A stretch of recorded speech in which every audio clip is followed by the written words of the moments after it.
The Riverside and Five Points area is full of blissful contradiction. Its history runs as deep as the efforts to preserve it. However, the progressive nature of the businesses and the people who live here is innovative and open-minded. Robert Kapuscinski owns 2 restaurants on King Street, Carmine's and Lola's. He says that diversity is what drew him in. In Riverside, you can get almost anything that you want, food-wise, culture-wise, be exposed to so much different atmospheres, but you know your neighbor.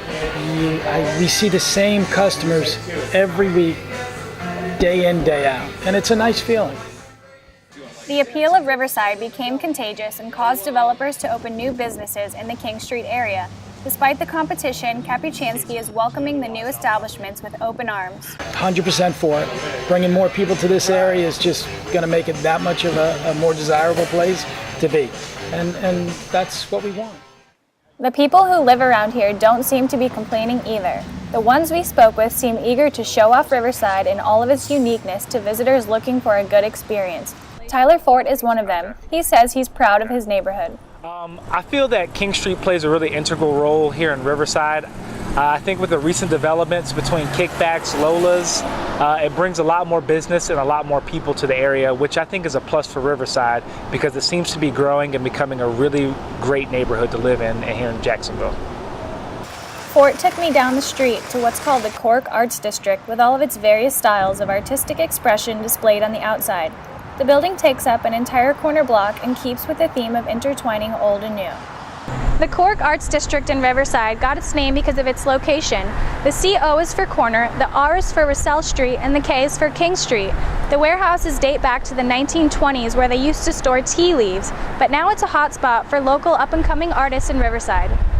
Well, yeah, I live right around the corner from Cork, and I feel that the building itself is just very vibrant. The colors on it, the traffic that's through there, and the artists, I think really bring a uniqueness to Riverside that you're not going to find in any other areas in Jacksonville. Another unique and deep-rooted area of Riverside is Five Points, home to more original structures and artsy culture. There's an old-school movie theater that's still in business, and the antique store Fans and Stoves has hundreds of one-of-a-kind finds from the past. A newer restaurant, Black Sheep, opened last October in this old and creatively shaped building. Ryan Shin works at Black Sheep. He gave me exclusive access to the rooftop bar, which is only open at night.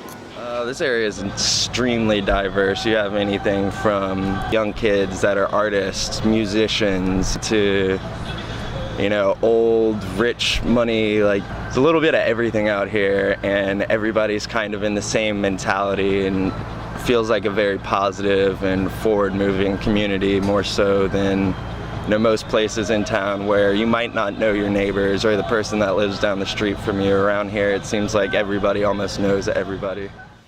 Riverside is definitely a close-knit area with history, but in order to maintain those beginnings while the neighborhood blossoms, the Riverside Avondale Preservation, or RAP, works to make sure the progression doesn't eliminate the past.